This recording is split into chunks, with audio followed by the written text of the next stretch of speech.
বিড়ি খাওয়ার লেগে আগুন লাইতে গেছিল। হ্যাঁ আমার আবার বিড়ি না খেলে পায়খানা হয় না। আরে হ্যাঁ ওই জানালে যে একটা গ্রিফিল লাগিয়ে নিতে বলবা, না হলে আবার আসামিরা পালিয়ে যেতে পারে।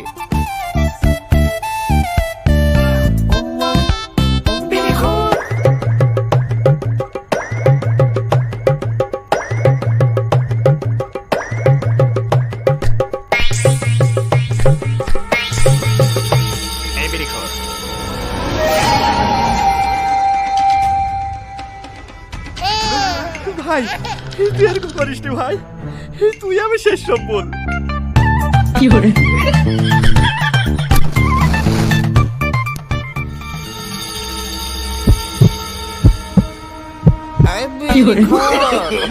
No, no, no, no.